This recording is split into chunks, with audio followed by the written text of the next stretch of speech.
मेरी ही ननद मेरी सबसे बड़ी दुश्मन बन गई और मेरी ज़िंदगी को तहस नहस कर दी। तो हेलो एवरीवन, मेरे यूट्यूब चैनल पूनम किचन 55 में आप सभी का स्वागत है। जैसे कि आप लोग पिछले वीडियो में सुने ही थे, ये सेकंड वीडियो है मेरी। अगर नहीं सुने हैं तो पीछे वीडियो देख लीजिएगा। आज मैं राजमा बना रही हूँ, तो आप लोग प्लीज़ रेसिपी देखते रहिएगा, क्योंकि रेसिपी तो देख के भी बना लेंगे। तो अब बताते हैं, जब मैं शादी करके गई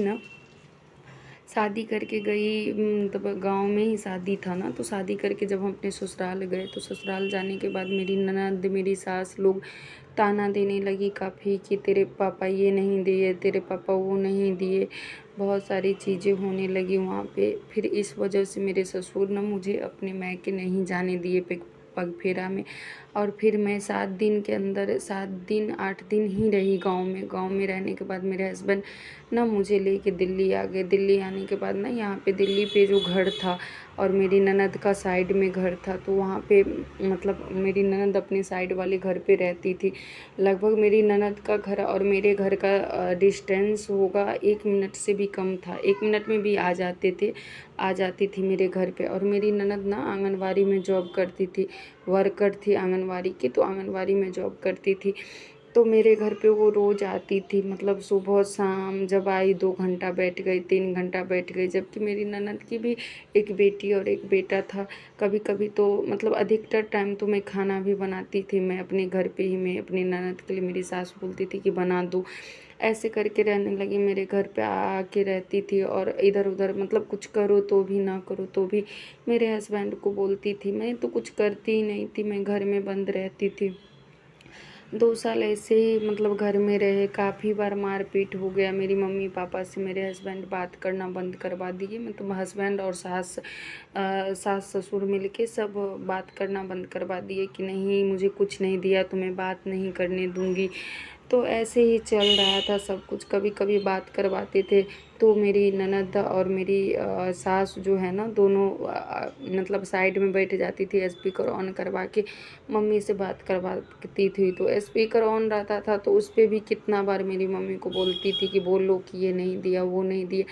ऐसे करने लगी। रक्षाबंधन का दिन आया, अभी भी रक्षाबंधन आने वाला है। रक्षाबंधन का दिन था, मेरे भाई भी रहते थे दिल्ली में, जॉब करते थे। पर सब लोग ये चाहते थे कि कैसे भी करके ना रिश्ता ना टूटे, क्योंकि न्यू शादी हुआ था, कम दिन ही हुआ था। इतने में ही ना मैं प्रेग्नेंट हो गई, मेरी बेबी थी मेरी पेट में। तो और सबको तकलीफ़ हो रहा था जब सुना तो, कि अब तो रिश्ता बचाना ही पड़ेगा ऐसे करके। तो सब बचा रहे थे रिश्ता। तो मेरे छोटे वाले भाई को ना मेरे ससुर डायरेक्ट मना कर दिए कि आप यहाँ नहीं आओगे, आपको यहाँ नहीं आने देंगे। आप बड़े पद पे हो ना, तो यहाँ पे आओगे तो कॉलर नीचा करके आना, ऐसे करके। और बड़े वाले भाई को ना बड़े वाले भाई छोटे वाले भाई की वजह से, कि मतलब देखो 2 भाई है, दोनों वहाँ रह रहा है, तो एक आएगा और एक नहीं आएगा तो अच्छा नहीं लगेगा। तो मैंने उनको मना कर दिया कि आप दोनों में से कोई नहीं आओ। रक्षाबंधन, फर्स्ट रक्षाबंधन था मेरी। जून में शादी हुई थी, जैसे कि आप लोग जानते हैं कि जुलाई अगस्त में रक्षाबंधन होता है। तो ऐसे था। तब तक 2 मंथ मेरे पास मोबाइल था मेरा खुद वाला। तो 2 मंथ रहा था मोबाइल। तीसरे मंथ में ना मेरे सास मोबाइल ले ली मेरा। मोबाइल लेके ना पानी में डाल दी मोबाइल लेके। अब बोली, मतलब झूठा बोली कि ख़राब हो गया। मेरी बेबी थी पेट में, तो मुझे काफ़ी तबीयत ख़राब होने लगा। मैं प्रेग्नेंट थी, तो मतलब हो जाता है ना प्रेगनेंसी में, कभी वोमिटिंग होना, कभी कुछ होना, तो ऐसे होने लगा था।